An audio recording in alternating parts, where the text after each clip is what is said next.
Mesdames et messieurs, bonsoir et soyez les bienvenus pour cette nouvelle édition de votre journal de 22 h au sommaire de l'actualité. À la une, dans l'actualité nationale, Djibouti, États-Unis, Djibouti reçoit le premier lot du vaccin Johnson & Johnson. Et enfin, dans l'actualité internationale, Continental relance économique. L'Afrique réclame plus de 100 milliards de dollars pour lutter contre le Covid-19. C'était les titres. Merci à si vous nous rejoignez. Je vous le dis dans le titre, le gouvernement des États-Unis d'Amérique a fait un don de 151 200 doses de vaccins de Covid-19 de Johnson & Johnson à la République de Djibouti. Les premiers lots de vaccins sont arrivés ce matin à l'aéroport de Djibouti et ont été remis par l'ambassadeur des États-Unis d'Amérique à Djibouti, M. Jonathan Pratt, au ministre de la Santé, Dr Ahmed Roble Abdillah, lors d'une cérémonie organisée dans l'enceinte de l'aéroport de Djibouti, en présence de hauts responsables des systèmes des Nations Unies, dont la coordinatrice, Mme Barbara Menzi, de la représentante de l'UNICEF, Mme Melva Johnson, de la représentante de l'OMS, du secrétaire général de la Santé, Dr Salah Banouita, des hauts responsables de la santé. Eh bien, les premières doses de vaccins octroyées par le gouvernement américain font partie de l'engagement de l'administration Biden de partager l'approvisionnement en vaccins des États-Unis avec le monde entier, tout en poursuivant la lutte contre la Covid-19 aux États-Unis. Le président américain Joe Biden a promis de soutenir par le biais des programmes COVAX les efforts contre la pandémie en mettant à disposition des doses de vaccins pour vaincre le virus. Qui ne sont pas vaccinés, de se faire vacciner. Ça, c'est grâce à l'effort aussi de la facilité COVAX, qui réunit tous les gouvernements de développement, le Japon, les États-Unis, l'Allemagne et les autres agences des Nations Unies, l'OMS, l'UNICEF, pour assurer qu'il y a équitativement distribution des vaccins autour de le monde. Je vous remercie. Eh bien, l'ambassadeur des États-Unis à Djibouti, M. Jonathan Pratt, a souligné que ce don contribuera à protéger la population djiboutienne des effets dévastateurs de la pandémie du Covid-19, ajoutant que les États-Unis sont fiers d'être le principal donateur de l'initiative COVAX portant sur la Covid-19 et initiée par les Nations Unies. Je suis fier et très heureux d'offrir ces vaccins américains au peuple djiboutien. On espère que ça peut aider vraiment dans la campagne djiboutienne contre le COVID. Ce vaccin américain est vraiment efficace. Aux États-Unis, on utilise le même vaccin avec une efficacité de 85%. Donc, c'est parmi les meilleurs vaccins qu'on utilise aux États-Unis. Et donc, on espère que cette 150 000 doses peut aider le peuple djiboutien. J'espère si on peut utiliser tous les vaccins, tous les 150 000, on va offrir encore une tranche de doses du vaccin américain au peuple djiboutien. C'est très efficace aussi parce qu'avec le vaccin Johnson, c'est une seule dose. Donc, avec une seule dose, une personne peut même voyager, rentrer, on espère, une vie normale. Donc, Monsieur le ministre de Santé, merci beaucoup pour être avec nous aujourd'hui. Eh bien, de son côté, le ministre de la Santé, Dr Ahmed Roble Abdillah, a remercié le gouvernement américain. Le ministre a rappelé ensuite que les bénéficiaires des vaccins Johnson & Johnson seront protégés avec une seule dose, contrairement aux vaccins nécessitant deux doses. Très fier et très honoré d'être là ce matin pour réceptionner ce lot de vaccins Johnson & Johnson dont la quantité s'élève à 150 000 doses. Offert par le peuple américain par l'intermédiaire de la facilité COVAX. Ce vaccin COVAX Johnson & Johnson est un vaccin à dose unique. C'est un vaccin qui est très efficace et dont la population djiboutienne va immédiatement bénéficier.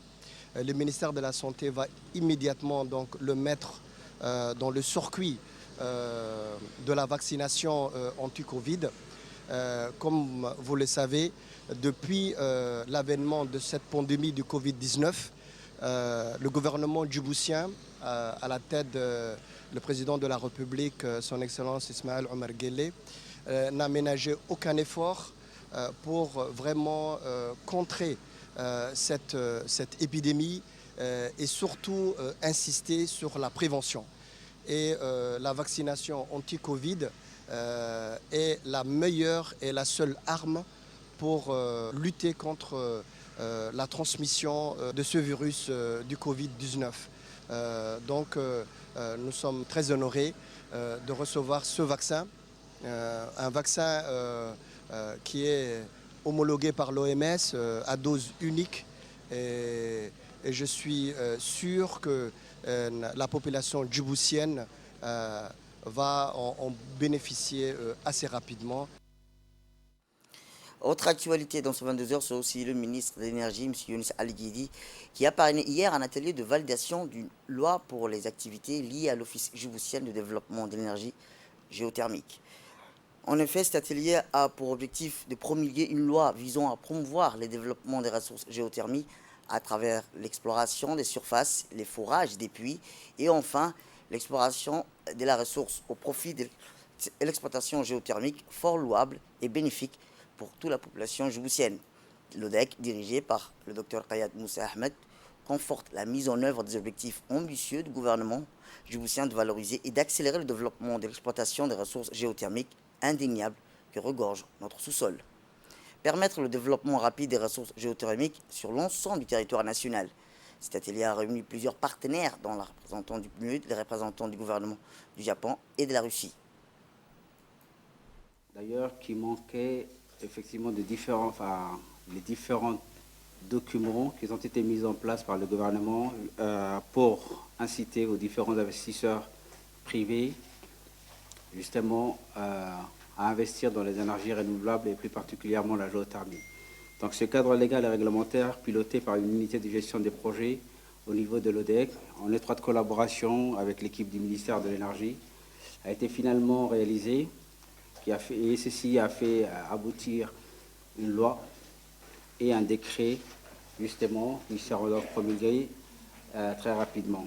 Je voudrais rapidement souligner l'importance de ce projet, mais vous le verrez bientôt dans les différentes présentations que les différentes équipes vont présenter dans les prochaines minutes. Je voudrais saluer et aussi remercier Dr Fatima qui a soutenu dès le début ces projets et qui a financé aussi la réalisation du premier terme de référence des consultants qu'il avait réalisé.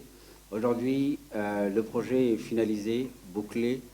Donc, c'est un cadre légal et réglementaire dans lequel nous pourrons s'appuyer, non seulement pour la préservation de la ressource qui va appartenir à l'État, mais aussi inciter à un nombre maximum d'investisseurs internationaux et nationaux. Eh bien, fournir une énergie de qualité abordable à moindre coût pour tous les Djiboutiens, assurer une plus grande indépendance énergétique et faire de la géothermie une source de base dans la mix énergétique du pays, telle était la vision de l'ODEC, dit par le ministre. Le choix que la géothermie fasse partie de l'offre énergétique nationale, participant au développement des énergies renouvelables et à la valorisation énergétique des ressources des pays dont les objectifs ont été réaffirmés par l'ambition présidentielle contenue dans la feuille de route assignée au ministère de l'Énergie et des Ressources naturelles. Ce faisant, il convient, en même temps, de garder à l'esprit que la géothermie est une activité pouvant entraîner dans certains cas des risques liés à la géologie du sol. Par exemple, un forage mal cimenté peut entraîner des dégâts d'ordre minier, coûteux, tels que des destructions ou des fissures des bâtiments, liés en définition ou en géologie, en élévation de roches profondes, ou un affaissement de sol, voire une pollution aquifère. Donc il est question des bâtiments, car en effet, imaginez que des forages géothermiques sont parfaitement envisageables même à Balbala, dans la ville de Djibouti. C'est donc en toute logique que je salue et assure de mon soutien l'effort visant à doter le secteur d'un cadre juridique clair et transparent pour les projets de géothermie en République de Djibouti. En effet, un régime juridique est indispensable pour toute la nomenclature des activités géothermiques. Un tel dispositif réglementaire répondra sans doute aux difficultés que peuvent rencontrer les services de l'État et les acteurs concernés. Je me réjouis particulièrement que l'un des objectifs de la loi ait écarté l'application du code minier, lequel exclut les activités liées aux substances énergétiques géothermiques, au profit d'une législation exclusivement dédiée à la géothermie. Le projet de cadre juridique pour lequel nous sommes réunis aujourd'hui a été élaboré autour de plusieurs axes, dont la propreté et de l'accès aux ressources géothermiques, les types d'activités liées à la géothermie, les dispositions institutionnelles, la typologie et les procédures de délivrance des titres de géothermie, les tarifs, les régimes juridiques et les opérations sur les titres de géothermie, la protection des investisseurs et enfin les incitations et redevances et aspects fiscaux. Enfin, à l'heure où est créée auprès de la présidence de la République une autorité administrative indépendante dénommée Autorité de régulation multisectorielle de Djibouti, dont la mission est de veiller, entre autres, au respect des dispositions des textes législatifs et réglementaires régissant le secteur des énergies renouvelables, la tenue de cet atelier de validation dont je déclare officiellement l'ouverture des travaux tombe en effet à point nommé. Direction le Sud, où la ministre des Affaires sociales et de la Solidarité, Mme Hloufa Ismaël Abdo, s'est rendue mercredi matin dans la ville d'Ali-Sébié pour s'imprégner de l'impact socio-économique des projets de développement réalisés par l'Agence djiboutienne de développement social. Accompagnée par le directeur de l'ADS ainsi que ses proches collaborateurs, la ministre des Affaires sociales et de la Solidarité, Mme Hloufa Ismaël Abdo, fut accueillie par les autorités locales, à savoir le préfet Moussa Ademigueni, mais aussi par les représentants de la région, Mme Roda et M. Abdou Sikié. La délégation s'est ensuite rendue au sein du conseil régional pour une prise de contact avec les chefs coutumiers locaux, les femmes leaders et responsables de la région. À travers les quelques mots, la ministre des Affaires sociales a tenu à remercier ses interlocuteurs de leur accueil fraternel et chaleureux.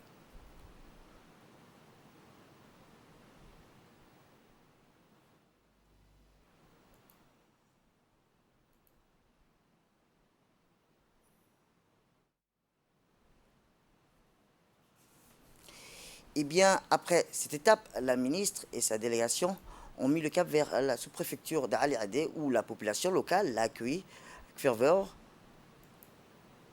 ainsi que le sous-préfet et les chefs coutumiers, de l'ulama et de nombreux habitants du village. Une sous-préfecture abritant une immense camp de plus de milliers de réfugiés originaires des pays limitrophes. Très vite après s'être enquérie de nombreuses doléances, la délégation a pu entamer des visites guidées de certaines réalisations comme l'antenne de l'UNFD, de la CPEC, ainsi que la centrale solaire de l'AD, l'infrastructure réalisée par l'Agence djiboutienne de développement social. La visite dans la sous-préfecture s'est clôturée par les visites des activités génératrices de revenus.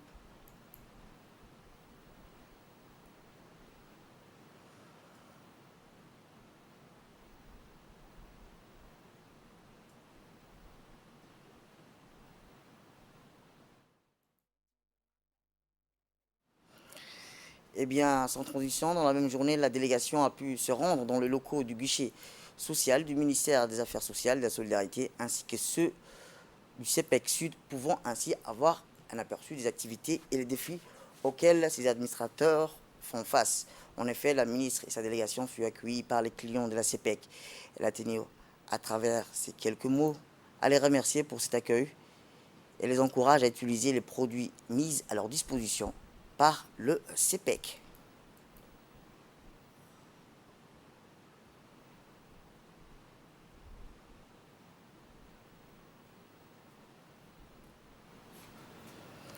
Retour à Djibouti, où le ministre du Commerce et du Tourisme, M. Mohamed Warsamadiri, a reçu jeudi en fin de matinée dans son bureau l'ambassadeur du Yémen accrédité à Djibouti.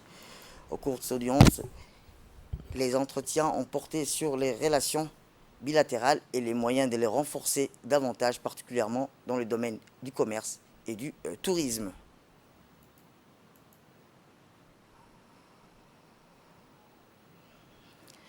Éducation, cette fois-ci, où le secrétaire général du ministère de l'Éducation nationale, de la formation professionnelle, M. Abdel Mohamed Ayoub, a présidé ce matin une cérémonie de remise des certificats de formation professionnelle pour le lauréat de la formation surveillant de baignade. La cérémonie s'est déroulée au siège du MENFOP en présence du commandant des gardes-côtes djiboutien, le colonel Omar Boukhara, du directeur général de l'enseignement technique et de la formation professionnelle, Abdelkader Ahmed, l'inspecteur général de l'ETPF, Mahdi Omar Farah, ainsi que les responsables du Sheraton et du Campeski. A noter que cette formation comprenait une partie théorique didactique de 4 mois et un stage pratique d'été de 2 mois pour s'exercer au ficelle du métier de surveillant de baignade sur les plages publiques, les piscines, les hôtels et d'autres endroits tels que le centre aéré. Au bout de 8 mois de formation, les 15 jeunes lauréats ont reçu aujourd'hui leur certificat de formation professionnelle surveillant de baignade délivré par la Direction générale de l'enseignement technique et de la formation professionnelle.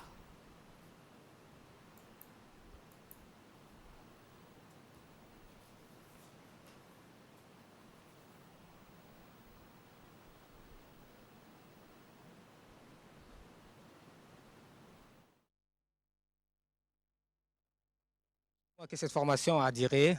Ça a été un plaisir d'avoir collaboré dans cette formation en tant que formateur de natation. Elle avait triple objectif comme on avait souligné. Tout d'abord la sensibilisation et comment dirais-je, la prévention de l'environnement avec la mairie. Deuxièmement, soutien avec la garde-côte et le DCP et la mairie aussi qui travaillaient déjà sur les plages. Ils ont amené un grand soutien. Et troisièmement, l'insertion professionnelle pour ces jeunes, qui est un débouché très important et qui avait un vide sur le terrain. Et j'espère qu'ils vont combler ces vides à partir d'aujourd'hui, en tant que, comme ils ont réussi leur diplôme, Inch'Allah. Et j'espère qu'ils seront satisfaits de leur travail et je leur souhaite un excellent travail dans l'avenir et d'appliquer de tout ce qui a été appris, Inch'Allah. Sport, pour clore l'actualité nationale, les associations sportives ont lancé hier après-midi les tournois d'été un peu partout dans le pays. Ces activités sportives qui se dérouleront pendant un mois opposant plusieurs équipes de la capitale, des régions de l'intérieur ainsi que dans les localités. C'est donc sous un ciel clément que les activités se sont succédées en présence des responsables et membres du secrétariat d'État à la jeunesse et au sport et des fédérations concernées. Dans sa politique de lutte contre l'obésité et la délinquance juvénile, le secrétariat d'État à la jeunesse et au sport profite également de cette occasion pour occuper la jeunesse djiboutienne dans une ambition inouïe. L'ensemble des leaders de la commune de Belhaus, nous avons organisé ce tournoi. Les objectifs de ce tournoi sont multiples, à savoir rassembler les jeunes et les fédérer dans un but commun, mais aussi de lutter contre la drogue et la délinquance juvénile. Nous nous réjouissons du déroulement de ces activités estivales. Je tiens à remercier en premier lieu le secrétaire d'État chargé en sport, son Excellence M. Hassan Mohamed Kamel, qui nous a donné l'ensemble des matériels qui nous a permis l'organisation de ce tournoi. Également le président de la Fédération de football. Et enfin, dans l'actualité internationale, comme donner un coup de fouet aux économies africaines fragilisées par la crise sanitaire. Le sujet était au centre du sommet de la Banque mondiale sur la relance économique de l'Afrique, organisé jeudi à Abidjan, en Côte d'Ivoire. Pour sortir de la récession économique engendrée par la crise sanitaire, les dirigeants du continent d'une dizaine de pays présents dans la capitale économique ivoirienne ont une nouvelle fois réclamé une enveloppe de 100 milliards de dollars. Outre cette nécessité urgente de liquide, l'Afrique attend aussi des initiatives concernant sa dette. C'est la fin de cette édition. Merci à vous de nous avoir suivis. Restez avec nous pour la suite de nos programmes télévisés.